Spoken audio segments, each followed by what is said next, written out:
Sa ngala ng Ama at ng Anak at ng Espiritu Santo. Amen. Ang pagpapala po ng ating Panginoong Jesucristo, ang pag-ibig ng Diyos Ama at ang pakikipagkaisa ng Espiritu Santo, nawa po ay sumainyo lahat. At sumaiyo rin. Mga kapatid, aminin po natin ang ating mga kasalanan at mga pagkukulang upang tayo po ay maging karapat dapat na gumanap sa banal na pagdiriwang na ito.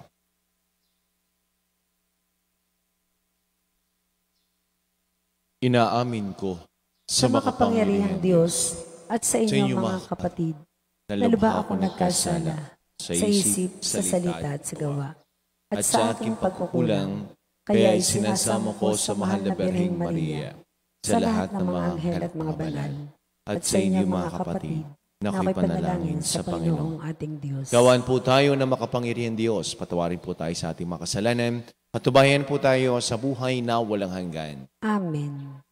Panginoon, kaawaan mo kami. Panginoon, kaawaan mo kami. Kristo, kaawaan mo kami. Kristo, kaawaan mo kami. Panginoon, kaawaan mo kami. Panginoon, kaawaan mo kami. Manalangin po tayo. Pinagdiriwang po natin ngayong araw na ito ang paggunita kay San Juan Crisostomo, Obispo at Pantas ng Simbahan. Ama naming makapangyarihan, pinalalakas mo ang loob ng mga nananalig. Nilobo magkaroon ng katangitanging kakayanan ng obispong si San Juan Crisostomo sa paglalahad sa iyong salita at sa pagtitiis ng mga pasakit, buwan sa mga ayaw tumanggap sa iyong aral. Ipagkaloob mo kaming natuto sa kanyang pinagmalasakitang ilahad ay mapalakas ng halimbawa ng kanyang pagpapauman hindi mabubuwag.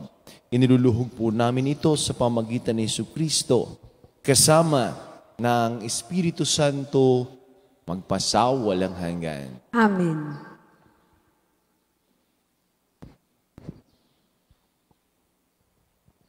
Pagbasa mula sa unang sulat ni Apostol San Pablo sa mga taga-Korinto. Mga kapatid, sapagkat si Kristo'y tulad ng isang katawan na may maraming bahagi. Bagamat binubuo ng iba't ibang bahagi, iisa pa ring katawan. Tayong lahat, maging Hudyo o Grego, alipin man o malaya, ay bininyagan sa iisang espiritu upang maging isang katawan. Tayong lahat ay pinainom sa isang espiritu. Ang katawan ay binubuo ng maraming bahagi at hindi ng isang bahagi lamang. Kayo ngang lahat ang isang katawan ni Kristo at bawat isa'y may bahagi nito. Naglagay ang Diyos sa simbahan, una ng mga apostol, ikalawa ng mga propeta, ikatlo ng mga guro. Naglagay rin siya ng mga gagawa ng mga kababalaghan, mga magpapagaling ng mga may sakit, mga tagatulong, mga tagapangasiwa, at mga nagsasalita sa iba't ibang wika. Hindi lahat ng apostol, propeta o guro, hindi lahat ay binibigyan ng kakayahang gumawa ng mga kababalaghan, magpagaling ng mga may sakit, magsalita sa iba't ibang wika, o magpaliwanag nito. Kaya't buong taimtim ninyong nasain ang mga kaloob na lalong dakila. Ang salita ng Diyos. Salamat sa Diyos. Salmong tugunan. Lahat tayo'y kanyang bayan, kabilang sa kanyang kawan. Lahat tayo'y kanyang bayan, kabilang sa kanyang kawan. Umawit sa kagalakan ang lahat ng mga bansa, Panginooy papurihan, paglingkuran siyang kusa, lumapit sa harap niya at umawit na may tuwa. Lahat tayo'y kanyang bayan, kabilang sa kanyang kawan. Ang Panginooy ating Diyos, ito'y dapat malaman, tayo'y kanyang lahat, tayong lahat na nilalang. Lahat tayo'y bayan niya, kabilang sa kanyang kawan. Lahat tayo'y kanyang bayan, kabilang sa kanyang kawan. Pumasok ka sa kanyang templo, na ang puso'y nagdiriwang, umaawit nagpupuri sa loob ng dakong banal. Purihin ang ngalan niya, at siya'y pasalamatan. Lahat tayo'y kanyang bayan, kabilang sa kanyang kawan. Mabuti ang Panginoon, pag-ibig niya'y walang hanggan. Siya'y Diyos na mabuti, laging tapat kailanman. Lahat tayo'y kanyang bayan, kabilang sa kanyang kawan.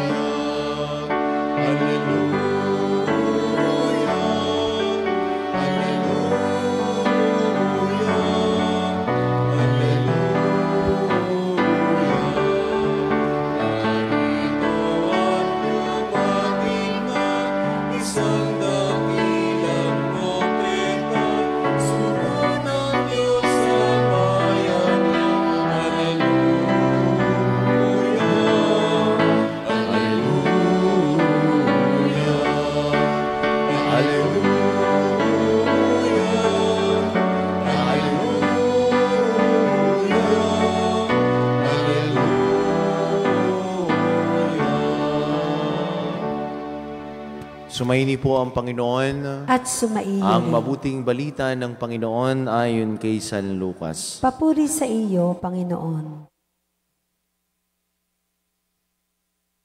Noong panahong iyon, pumunta si Jesus sa isang bayang tinatawag na Nain. Sumama sa kanya ang kanyang mga alagad, ang napakaraming tao.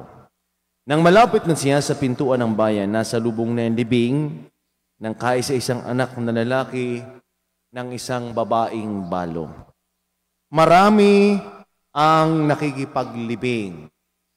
Nahabag ang Panginoon nang makita ang ina ng namatay at sinabi sa kanya, "Huwag kang tumangis."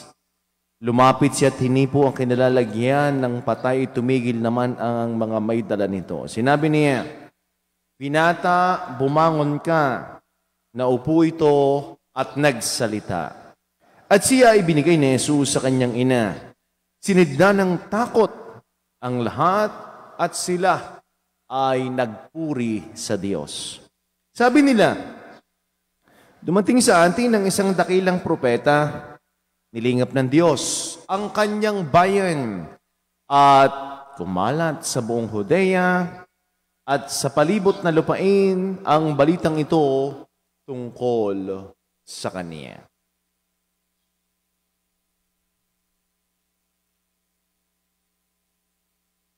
Ang minamahal ko mga kapatid, ang mabuting balita ng ating kaligtasan. Pinupuri ka namin, Panginoong Hesukristo. Magandang umaga po sa ating lahat. Nagbati ho ng happy birthday sa mga nagdiriwang ng kanilang kaarawan ngayong araw na ito. Sa mga may wedding anniversary, congratulations po sa inyo.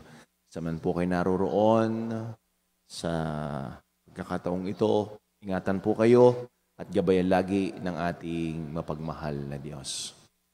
Sa unang pagbasa po, narinig po natin ang sulat ni Apostol San Pablo sa mga taga-Korinto.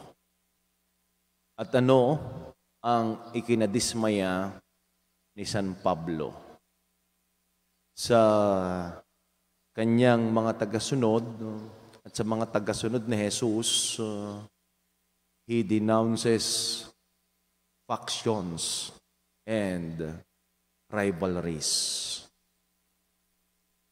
Sabi ni Pablo, kayong lahat ang iisang katawan ni Kristo at bawat isa ay may bahagi nito. Katulad ng isang katawan, maraming bahagi, pero may kanya-kanyang gampanin. Hindi pwedeng sabihin ng kamay na siya lang ang pinakamahalaga. Hindi pwedeng sabihin ng mata at magmalaki siya na ako ang pinakamahalaga. Hindi naman pwedeng sabihin ng tenga na ako pinakamahalaga. Hindi naman pwedeng sabihin ng bibig na siya lang ang pinakamahalaga. Ang lahat ho, may kanya-kanyang function. No? Ang lahat ho, ay may kanya-kanyang tungkulin. At yan ho ang ayaw ni San Pablo. Bakit kayo nag-aaway-away? Bakit kayo hindi magkasundo? ay tayo isang katawan ni Kristo at tayong lahat ay para sa Kanya. Ano siguro naging problema ng ibang mga membro? Nagpapagalingan. Diyan ho isang magandang paalaala. Hindi lang ho sa bawat organisasyon ng ating simbahan, kahit ho sa ordinaryong sumisimba, wag ho tayo magpagalingan sapagkat iisa ho ang ating pinaglilingkuran, si Jesus. Ano nga ho ba ang tinatawag na community? Sabi ho ni Bernard Lonergan, isa hong Jesuit theologian, a community is born when there is an event of common meaning. At para ho ma-achieve ito, may 4 na katangian. At ano ho yung una? Common field of experience. Kaya yung kasali ng iba't ibang organisasyon, nagkukwentuhan, nag-uusap, same experience. Mga experience ng lay minister, experience ng choir, experience ng WAP, at iba't iba ho, Couples for Christ. Ano yung community? Kaya minsan sa mga gathering, nagkakaroon ng sharing. O, ano bang nangyari sa iyo? Ito, bawa sa couples. Ganito, kami mag-usap ng aking asawa. Natibay ang aming pagsasamahan. Mamaya, yung isang pair of couple, ganun din ang sasabihin. Asawa ko ay medyo mainitin ang ulo. Asawa ko ay minsan isumpungin. At yung isa naman ay hindi lang siya nasumpungan. Kung hindi siya isumpungin, ay mga ganun hong bagay. You shared the common experience. Kayo ho, na palagi nasimba tuwing umaga, ano bang inyong common experience tuwing umaga? Pagkatapos sumimba, hindi lang naman agad kayo naalis sa totoo lamang. Iba nagdadasal pa dito. Iba naghihintayan sa labas. Kakwentuhan. You share your experience. Yesterday, iba sa inyo nag-share. Pagising pa lang kaninang umaga, ay ganito ang aking ginagawa. Di agad naligo, dadasal muna. Iba naman, hindi ako makaalis ng bahay hanggat hindi ako nagkiki sa aking asawa. Hindi nag-goodbye. Common experience. Sabihin na ba, ganoon din palang aking gagawin. Sa community. Yun hong ikalawa, sabi ni Bernard Lonergan, ay complementary understanding. At dyan ho tayo. Nagkakaiba-iba. Kaya nga merong pagtatalo. Kaya ho merong hindi pagkakasundo. Bakit? Walang pangunawa ang isa. Kaya ano ang kailangan dito sa complementary understanding? Kailangan ho ng dialogue. Kailangan ng listening. Kahit naman ho sa bahay, kung walang complementary understanding, kaging magkakasundong mag-asawa, hindi din naman. Kailangan ng listening. Kailangan nakikinig. Hindi ikaw dakdak lang na dakdak.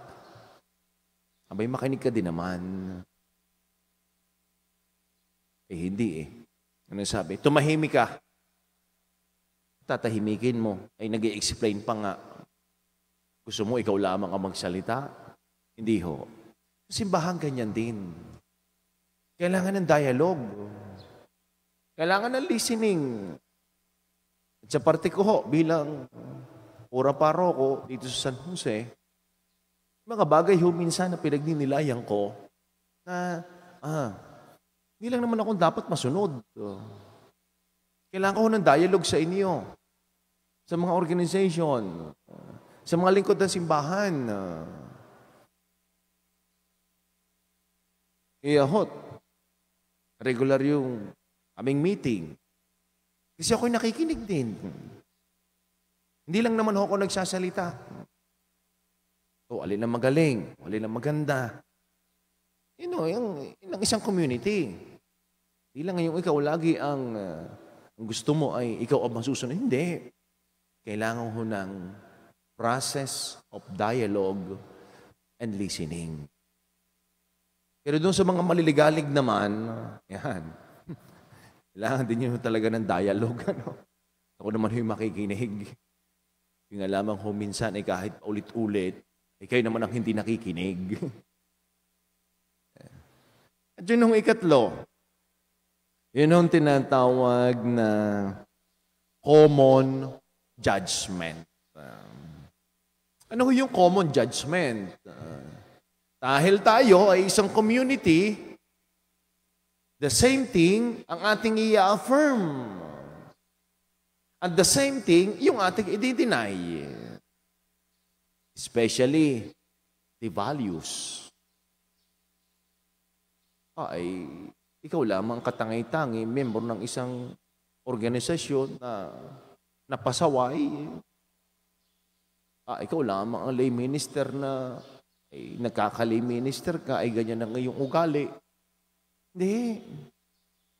We affirm. And we deny. Sama-sama tayo. Hindi pwede yung ikaw lamang. Yan yung common judgment. At yun yung ikaapat, ay doon yung tinatawag na communication. At ito ho ay mahalaga.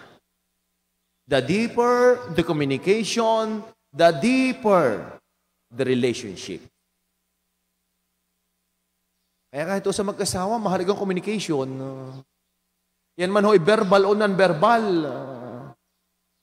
Kayo naman, alam naman nyo kung kailan lang inyong asawa may bartik eh.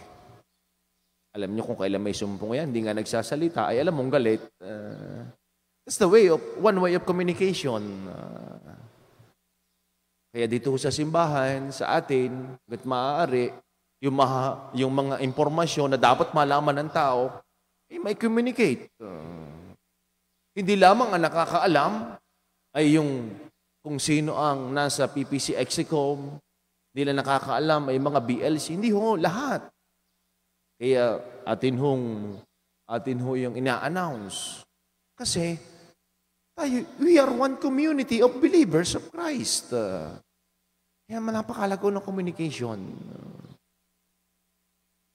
Ikaw man ay malayo, ngayon naman ho ay kadalitan ng communication eh. Sa different organization. Kaya ako'y napilitan ding karoon din ng Facebook, karoon din ng i-activate ang aking messenger. Kasi ito ang way of easiest communication. Kaya sa lahat ng mga organization na sabi ko, sige, invite din nyo ako. Kaya alam ko mga pinag-uusapan ng mga yan. hindi naman ho ako para mag-espiya sa inyo. Hindi. Yung mga conversation, at siyempre, minsan, may mga birthday, hindi nakakabati. At nalalaman ko kung sino may birthday. It's communication. And the best communication that God has given to us every day. When we celebrate the Mass, ano sinasabi ni Kristo? This is my body. This is my blood, which will be given up for you. It's the best communication. Yan ho, yung mga bagay na para ma-achieve ho natin ng isang magandang community, komunidad. Kailangan ho natin ng common meaning. Ang tanong ang common meaning, 4, common field of experience, complementary understanding, common judgment, and communication. Sa atin hong ebanghelyo naman, narinig ho natin ang kwento ng isang balo na namatayan ng isang anak na lalaki. Siguro nag-iisa ng anak ito. Hindi lamang ho yung anak niya namatay, pati din ho siya ay namatay na. Bakit? Sapagkat nung una ang katayuan ng babaeng balo, wala nang susuporta sa kanya. In terms of financially, nag-iisa lang ang anak na wala pa sa kanya. Kaya, ang hinagpis na nararamdaman niya, paano na ako? Siguro tumatanda na. Hindi lang naman ho yung financial capability eh. Kaya siya ay naghihinagpis. Yung magmamahal sa kanya, paano na siya? Kaya, tingin niya sa sarili niya, siya'y patay na. Ipat ganyan din ang experience ng iba. Pag namatayan ng asawa, ay hindi makamove on. Hanggang ngayon, daladala pa rin niya ang picture. Ang mga magagandang alaala, nandun pa rin. Ay yung iba naman, buhay pang asawa, ay pinapatay na. Ayaw nang makita. Hinagpis na hinagpis. Kahit nung nakita ni Jesus, anong unang kanyang damdamin? Siya'y nahabag. Naawa. Sabi nga, marami nakikipaglibing. At ito yung ebanghelyo na minsan ibinabasa ko pag may patay. Sabi natin, Panginoon Jesus, binata, bumangon ka. Sa wikang English ho, yun yung pagdalaw, visit, sa kultura ho ng mga Hudyo, yun ho'y nangangahulugan ng divine intervention. Kaya pag bumisita ang Diyos, si Jesus ay bumisita, nagkaroon ng divine intervention. Namangha ang mga tawa, nakapagpabuhay ng patay. Sino sa atin nakapagbuhay ng patay? Wala naman.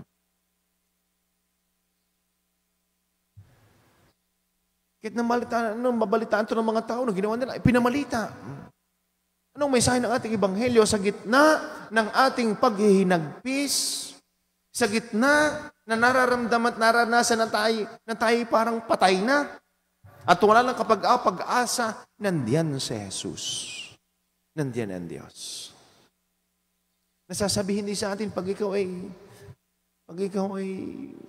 pagising sa umaga, parang ikaw ay tamad na tamad. Alalahanin mo yung sinabi ni Jesus, bumangon ka.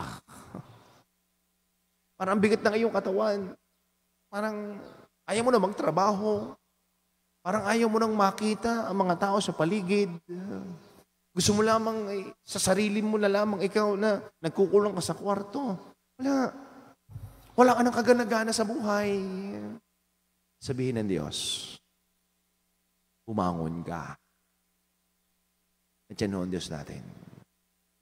Alam ng Diyos ang ating pangangailangan. At kita ho ng Diyos kung ano yung wala tayo. Yan ang Diyos natin. Hindi lang naman ho sa libing.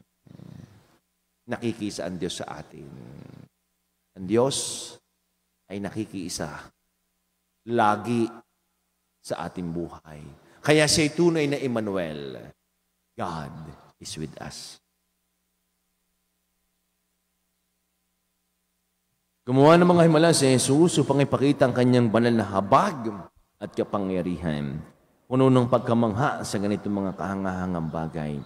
Manalangin tayo sa Ama na nagsugo sa ating tagapagligtas. Diyos ng buhay, mahabag kayo sa amin. Diyos ng buhay, mahabag kayo sa amin.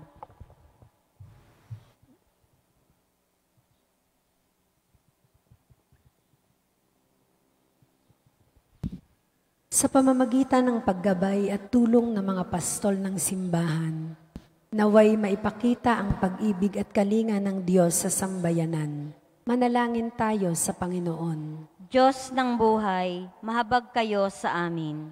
Ang gobyerno, naway maging daan ng mahabaging pag-ibig ng Diyos sa katangi-tanging pagkalinga at pagtulong na kanilang ibinabahagi sa mga dukha at mga may sakit. Manalangin tayo sa Panginoon. Diyos ng buhay, mahabag kayo sa amin. Yaong mga nagdusa sa pagkawala ng kanilang mahal sa buhay, naway muling sumampalataya sa buhay sa tulong ng Diyos. Manalangin tayo sa Panginoon. Diyos ng buhay, mahabag kayo sa amin. Ang mga may sakit, katulad ng anak ng balo, naway makadama ng mapagpagaling na kamay ni Jesus. Manalangin tayo sa Panginoon. Diyos ng buhay, mahabag kayo sa amin. Ang mga tapat na yumao, naway muling ibangon sa kaganapan ng buhay sa presensya ng Diyos. Manalangin tayo sa Panginoon. Diyos ng buhay, mahabag kayo sa amin.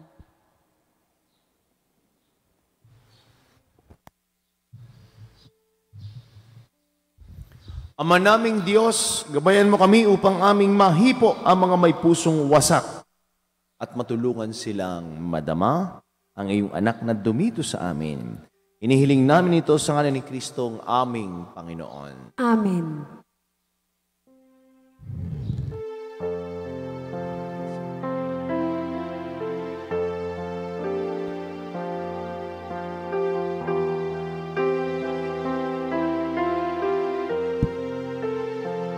Napuri-puri ka, Diyos sa mga magkasalimutan sa iyong pagandahan ng mayalay mula sa likod mo ng mga tinawag.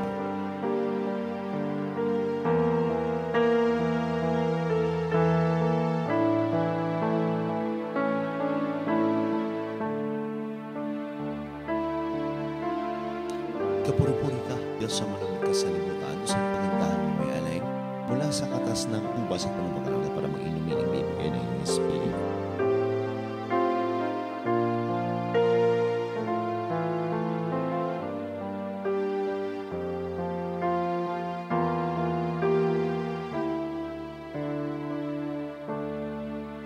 Manalangin po kayo mga kapatid upang ating paghahain ng kalugdan ng Diyos abang makapangyarihan.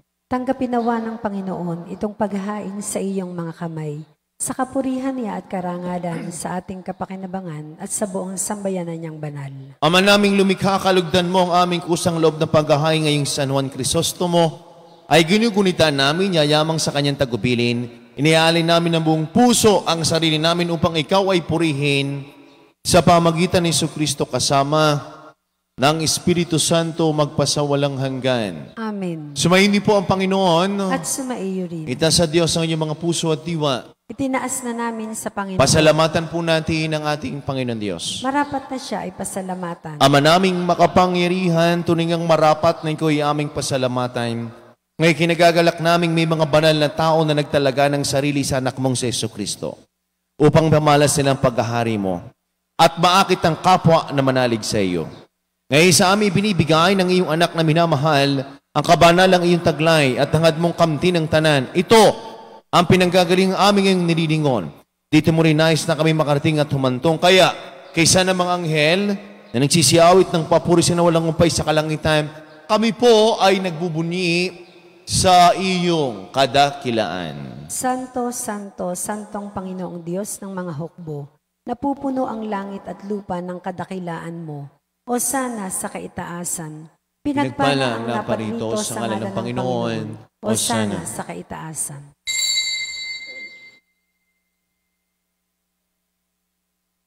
Ama naming banal, ikaw pong bukal ng tanang kabanalan kahit sa pamagitan ng Espiritu, ngayon pong pala ng makaloob na ito upang para sa amin ay maging katawan at tugon ng aming Panginoong Jesucristo.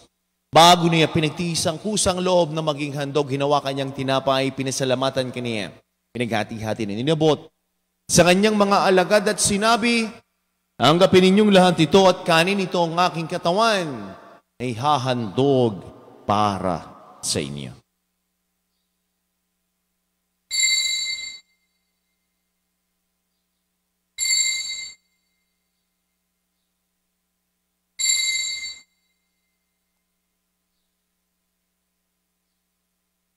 Gayon din naman nung matapos ang hapunan, hinawakan niya ang kalis, muli kanyang pinasalamatan, inabuti ang kalis sa kanyang mga alagad at sinabi, tanggapin ninyong lahat ito at inumin ito ang kalis ng aking dugo. Nang bago at wala hanggang tipan, ang aking dugo na ibubus para sa inyo at para sa lahat. Sa kapagpapatawad ng mga kasalanan, gawin niyo ito sa pag-alaala sa akin.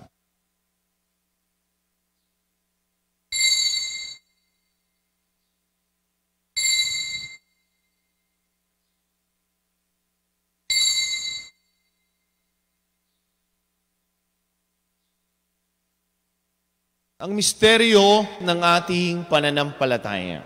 Si Kristo'y namatay, si Kristo'y nabuhay, si Kristo'y babalik sa wakas ng panahon. Ama, ginagawa po namin ngayon ang pag-alaala sa pagkamatay at muling pagkabuhay ng iyong anak. Kaya tinialay namin sa iyo ang tinapay na nagbibigay buhay at ang kalis na nagkakaloob ng kaligtasan.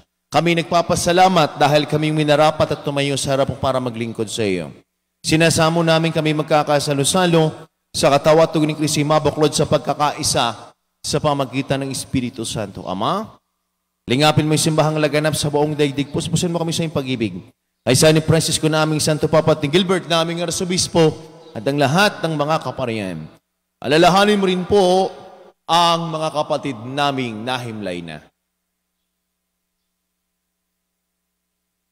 Nang may pag-asang sila'y muling mabubuhay, gayon din ang lahat ng mga pumanaw, kawanon po sila patuloyin sa iyong kaliwanagan. Kawa mo't pangindapating kaming lahat na makasalo sa iyong buhay na walang wakas. Kaysa ng mahal na Birheng Maria na ina ng Diyos ni Pong San Jose na ating din patron.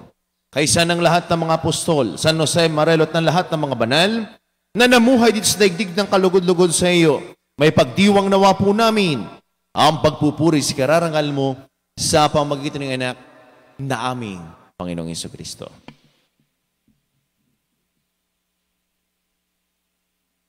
Sa pamamagitan ni Kristo, kasama niya at sa Kanya, ang lahat ng parangal papuri sa iyo sa makapangyarihan, asama ng Espiritu Santo, magpasawalang hanggan.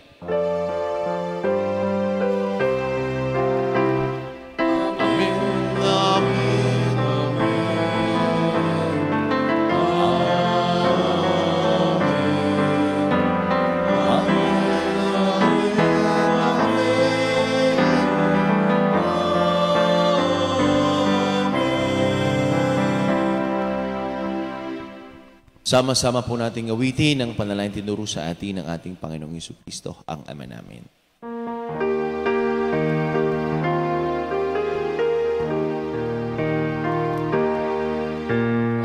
Langis, masalangit ka, sambahin ang ngalan mo, makasa amin ang kaharian mo, sundin ang loob mo,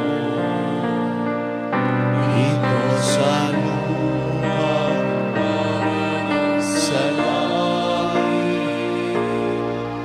Bigyan mo kami ngayon ng aming kakanin sa araw-araw.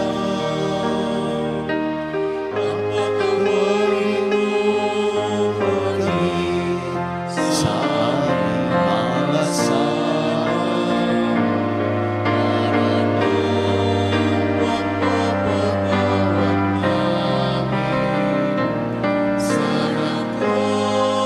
mapapatawad namin sa nagkakasala sa amin. At huwag mo kami ipahintulot sa tukso, pakiagyan mo kami sa lahat ng masama. Inihiling po namin kami diyan sa lahat ng masama, pagkalooban ng kapayapaan, araw-araw ligtas sa kasalanan at ilayo sa lahat ng kapahamakan.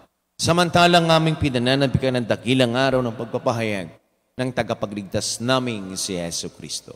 Sapagkat iyo ang kaharian at ang kapangyarihan at ang kapurihan magpakailanman. Amen. Panginoong Jesucristo, sinabi mo sa iyong mga apostol, kapayapaan ang iniiwan ko sa inyo, Ang aking kapayapaan ang ibinibigay ko sa itong ngayon mga aming pananampalataya, itong aming mga pagkakasala. Pagkaloob po kami ng kapayapaan at pagkakaisa ayon sa iyong kalooban, kasama ng Espiritu Santo magpasawalang hanggan. Amen. Ang kapayapaan po ng Panginoon lagi nang sumainyo. At sumaiyo rin. Minamahal ko mga kapatid, magbigayin po kayo ng kapayapaan sa bawat isa. Peace be with you po. Kordero ng Diyos na nag-aalis ng mga kasalanan ng sanlibutan, maawa ka sa amin. Kordero ng Diyos na nag-aalis ng mga kasalanan ng sanlibutan, maawa ka sa amin. Kordero ng Diyos na nag-aalis ng mga kasalanan ng sanlibutan, ipagkaloob mo sa amin ang kapayapaan.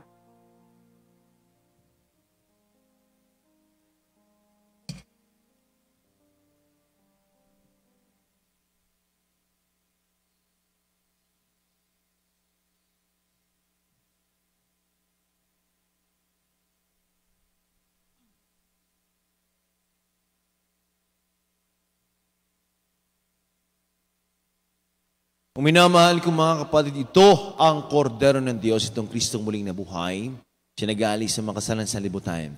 Mapalit po tayong lahat ng mga inaniyahan sa kanyang banal na biging. Panginoon, hindi ako karapat-dapat na magpatuloy sa iyo, ngunit sa isang salita mo lamang ay gagaling na ako. Ang katawan ni Kristo. Amen.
Manalangin po tayo.